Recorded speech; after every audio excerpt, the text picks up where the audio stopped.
உலகெங்கிலும் இருக்கும் ரெட்ரோ ஆன்மீகம் நேயர்கள் அனைவருக்கும் வணக்கம். நான் உங்கள் ராம். சனி பகவான் இந்த ஜூலை 13ஆம் தேதி வக்கர பயிற்சி அடைந்து நவம்பர் 28ஆம் தேதி வரையிலே வக்கர பயிற்சி அடைகிறார். இந்த வக்கர பயிற்சியால் என்னென்ன பலன்கள் ஏற்பட போகிறது அப்படிங்கிறத பார்க்குறோம்.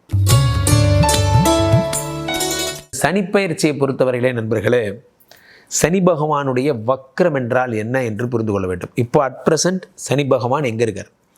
அட் ப்ரெசன்ட் இப்போ மீனத்தில் இருக்கார். மீனத்தில் இருக்கக்கூடிய சனி பகவான் வக்கரம் பெறுகிறார். வக்கரம்னா என்ன?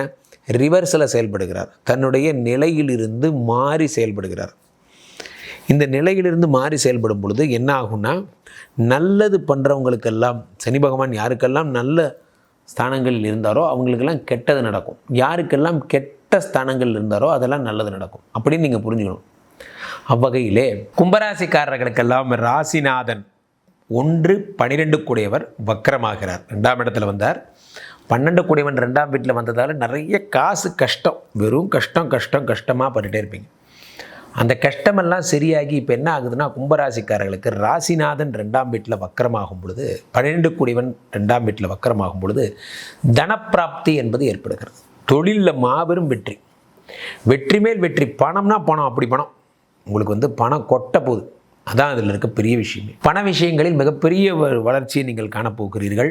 கும்பராசிக்காரர்கள் வாழ்க்கை தலைகீழாக மாறப்போகிறது. அதான் ஒரு பெரிய விஷயமே. என் வாழ்க்கை இப்படி ஆகும் நான் எதிர்பார்க்கவே இல்லை அப்படிங்கிற மாதிரி இந்த 2ஆம் இடத்திலே 12 கூடியவன் வக்கரமாகும் பொழுது பெரும் பணம் சேர்கிறது. 200% நடந்தே தீரும். சனி கொடுத்தால் எவர் தடுப்பார்? சனி கொடுத்தா தடுக்க ஆளே கிடையாது. இந்த உலகத்தில் சனி கொடுத்தா தடுக்க ஆளே கிடையாது, யாரும் கிடையாது. அதாவது சனி பகவானோட சூட்சம். மிக அற்புதமான பலன்கள் எல்லாம் இந்த சனி பகவான் தரப்போகிறார். 12 கூடியவன் வக்கரமாகி எதெல்லாம் செலவுன்னு நினச்சிங்களோ அதெல்லாம் பாசிட்டிவாக மாறும் சார். கும்பராசிக்காரர்கள் பொதுவாகவே உங்கள் வீட்டு பக்கத்தில் பார்த்தீங்கன்னா போஸ்ட் ஆஃபீஸ்லாம் இருக்கும். கும்பராசிக்காரர்கள் ரொம்ப கன்ஃபைன்டான ஆட்கள். வேலை உண்டு தான் உண்டுன்னு இருக்கிறவங்க. யாரும் இவங்களை சீண்டக்கூடாது. சீண்டுனா எரிமலையை பார்ப்பீங்க. கும்பராசிக்காரர்கள் மிகவும் ஜாக்கிரதையான உணர்வுடையவர்கள். கும்பராசிக்காரர்கள் வாழ்க்கையிலே எப்பொழுதுமே ஒரே ஒரு விஷயந்தான், கும்பராசிக்காரர்கள் நினைச்சதை சாதிக்கக்கூடிய வல்லமை பெற்றவர்கள். எது நினைக்கிறாங்களோ அதை நடத்திடுவாங்க. வாழ்க்கையில் அவங்க அப்படிப்பட்ட ஒரு சக்தி வாய்ந்தவர்கள் கும்பராசிக்காரர்கள். ஏன்னா குருவை பேக்கெட்லேயே போட்டு சுற்றுற ஒரு ஆள் இவங்க தான்.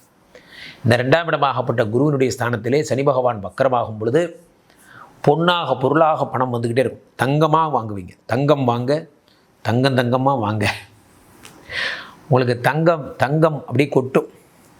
இந்த 2ஆம் இடத்திலே 12 கூடியவன் வக்கரமாகிறான். வக்கரமாகும் பொழுது இதெல்லாம் நடக்கிறது. அடுத்ததாக என்ன ஒரு பெரிய பலன்கள் அப்படின்னு பார்த்தீங்கன்னா, 12 கூடியவன் என்ன இல்லற சுகம் என்று பொருள். இல்லற சுகம். இந்த 12 கூடியவன் வக்கரமாகி 2ஆம் வீட்டில் இருக்கும் பொழுது தனப்பிராப்திக்கெல்லாம் சூப்பர் தான் சார். ஆனால் குடும்ப உறவில் பிரச்சனைகள் ஏற்படும். குடும்ப உறவில் இல்வாழ்க்கை சுகம் சம்பந்தப்பட்ட விஷயங்களில் பிரச்சனைகள் நிச்சயம் ஏற்படும். ஹஸ்பண்ட் அண்ட் ஒய்ஃப்குள்ளே செக்ஷுவல் ரிலேஷன்ஷிப் ப்ராப்ளம் இருக்குது அப்படின்னா அந்த பிரச்சனையெல்லாம் நீங்கள் சரி பண்ணணும். அதற்கான முயற்சிகளை நீங்கள் மேற்கொள்ளணும். அதுக்கான டாக்டரை பார்க்கணும் போன்ற விஷயங்கள் எல்லாம் நீங்கள் பண்ணணும். அதான் இருக்கிறதுலே பிரைமான விஷயம். இந்த 12ஆம் வீடு அப்படிங்கிறது இல்வாழ்க்கை, தாம்பத்தியம், கணவன் மனைவி சுகம், இதெல்லாம் இந்த 12ஆம் வீடு. இந்த 12 கூடியவன் 2ஆம் வீடு. 2ஆம் வீடு என்பது என்ன அப்படிங்கிறது என்னென்னா தனஸ்தானம்.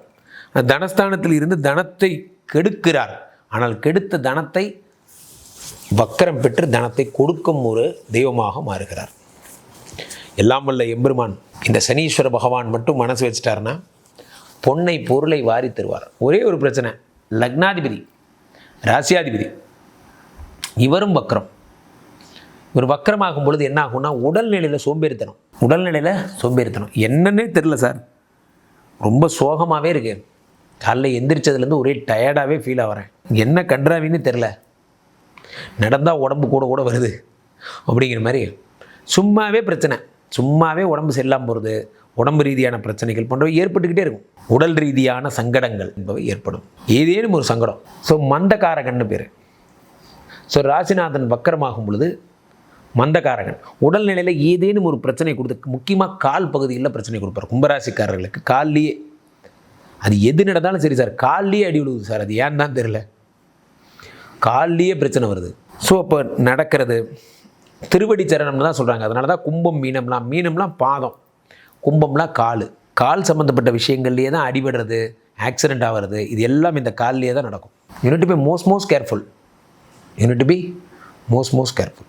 சனி வக்கரத்திலே தினமும் ஆஞ்சநேய ஹனுமத் சலீசா கேட்க வேண்டும். ஆஞ்சநேயரை பிடிக்கணும், ஐயப்பனை பிடிக்கணும். இதெல்லாம் நீங்கள் பண்ணிகிட்டே இருக்கணும். எவ்வளவுக்கு எவ்வளோ நீங்கள் இதெல்லாம் பண்ணுறீங்களோ அவ்வளோக்கு எவ்வளோ நீங்கள் உங்கள் பிரச்சனைகள்லேருந்து வெளியே போகிறீங்க. இதெல்லாம் வந்து கஷ்டமோ அதெல்லாம் வரமாக மாறும். ஹனுமத் சலீசா, பணம் வருது சார், எல்லாம் வருது, அனுபவிக்க உடம்பு இல்லை. இங்கேருந்து ஊட்டி போகலான்னு தோணுது சார், டெய்லி நினைக்கிறேன் ஊட்டி போகணும், ஆட்டம் போகணும்னு நினைக்கிறேன். ஆனால் ஊட்டி போகணும்னு நினைக்கும் போதெல்லாம் என்ன பிரச்சனை வந்துடுது, அப்புறம் பார்த்துக்கலாம், டயர்டாக இருக்குது, கூடவே சேர்ந்து டயர்டும் வந்துடுது. ஏன் டயர்டாகிறேன்னு எனக்கே தெரியல சார், ஆனால் நான் டயர்டாகிட்டே இருக்கேன். இதெல்லாம் தான் பிரச்சனை. டயர்டாகிட்டே இருப்பீங்க. காரணம் என்ன அப்படின்னா, ராசிநாதன் வக்கரமாகக்கூடாது. ராசிநாதன் வக்கரமாகும் போது சந்நியாசம் போன்ற எண்ணங்கள் வரும். காயமே இது பொய்யடா, காற்றடைத்த பையடா. சில பேர் சித்தம் தவம் யோகம்லாம் போயிடுவீங்க, ஆன்மீக வாழ்க்கைக்கெல்லாம் போயிடுவீங்க. சார் நான் வந்து இறைவனை அடையலான்னு முடிவு பண்ணிட்டேன் சார், இந்த சாதாரண வாழ்க்கை எனக்கு வேணாம் சார், நான் காட்டுக்குள்ளே ட்ராவல் பண்ணி சப்த கன்னிகளையும் மீட் பண்ணிட்டு தான் சார் நான் திரும்ப வருவேன். ஏன்னா திடீர்னு இப்படி ஒரு முடிவு எடுத்துட்டான், திடீர்னு போனால் சார் காட்டுக்குள்ளே போனால் ஆளையே காணோம் போன்றவைகள்லாம் ஏற்படும். கும்பராசிக்காரர்கள் மிகவும் ஜாக்கிரதையுடன் இருக்க வேண்டும். உடம்பு ரீதியான பிரச்சனைகள் வரும், ஆனால் பணம் கொட்டுன்னு கொட்டும். இப்போ மீனராசியிலிருந்து ஜூலை 13 சனி வக்கரம் அடைந்து நவம்பர் 28 வக்கர நிவர்த்தி அடைகிறார். அது வரைக்கும் உங்களுக்கு போராட்டம் தான். ஆகஸ்ட், செப்டம்பர், அக்டோபர், நவம்பர் இந்த 4 மாதமும் சனி வக்கரம் தான். யார் யாருக்கெல்லாம் நற்பலன்களை தரும் என்றால், கெட்டவன் கெட்டிடில் கிட்டிடும் ராஜயோகம். மேஷராசிக்காரர்களுக்கெல்லாம் 7.5 சனி, கும்பராசிக்காரர்கள் மீனராசிக்காரர்களுக்கெல்லாம் நன்மைகள் ஏற்படும். அதே மாதிரி தனுசு ராசிக்காரர்களாக கண்டகச்சனி, அதே மாதிரி கன்னிராசிக்காரர்களுக்கு சிம்மராசிக்காரர்கள் அஷ்டம சனி, அர்த்தாஷ்டம சனி, இவங்களுக்கெல்லாம் நல்லது. மற்றபடி பொதுவாகவே மற்ற ராசிக்காரர்களுக்கு உங்கள் ராசிக்கு ஏற்ற மாதிரியான பலன்களை நம்ம தெளிவாக சொல்லியிருக்கோம். நீங்கள் பண்ண வேண்டியது என்னென்னா, சென்னையில் இருந்தீங்கன்னா பொழிச்சொலூர்னு ஒரு ஊர் இருக்குது. இங்கே எங்கன்னா குரோம்பேட் பக்கத்தில், விமான நிலையம் குரோம்பேட் பக்கத்தில் பொழிச்சொலூர், அங்கே சென்று சனி பகவானை வழிபடலாம். அல்லது குச்சனூர்னு ஒரு இடம் இருக்குது, அங்கே சென்று சனி பகவானை வழிபடலாம். அல்லது திருநள்ளாறு, கும்பகோணத்துலேருந்து உங்கள் எல்லாருக்குமே தெரியும், திருநள்ளாறு சென்று சனி பகவானை வழிபடலாம். சங்கடம் தீர்க்கும் சனி பகவானே, மங்கள் பொங்க மனம் வைத்தருள்வாய், சச்சரவென்றி சகாநெறியில் இச்சகம் வாழ இன்னருள் தாத்தா. இதை மட்டும் நீங்கள் சொல்லி வணங்குங்க. கீழே போய்ட்டுருக்க இந்த 2 நம்பரை கூப்பிடுங்க. உங்களுடைய சொந்த ஜாதகத்தை பார்த்து கொள்ளுங்கள். உலக புகழ் வாய்ந்த நமது ஸ்ரீமடத்தில் தினசரி விஷ்ணுமாயா சாத்தனுக்குரிய மிகப்பெரிய வேள்விகள் யாகங்கள்லாம் பண்ணுறோம். இந்த உலகத்திலேயே இவ்வளோ பெரிய விஷ்ணுமாயா, 6 அடி உயர விஷ்ணுமாயா இங்கே மட்டும்தான் இருக்கார். இதற்கான வைபவங்கள் ஹோமங்கள்லாம் இங்கே மட்டும்தான் நடக்குது. இங்கே வருபவர்கள் கை நிறைய வரங்களோடு செல்கிறார்கள். எந்த பிரச்சனையாக இருந்தாலும் சரி, குழந்தை இல்லை, வேலை இல்லை, எந்த பிரச்சனையாக இருந்தாலும் இங்கே வந்து நிவர்த்தி அடைகிறார்கள். ஸ்ரீமடம்னு பேர். என்னை தொடர்பு கொள்ளுங்கள். மீண்டும் ஒரு நல்ல பதிவில் சந்திப்போம். நன்றி, வணக்கம்.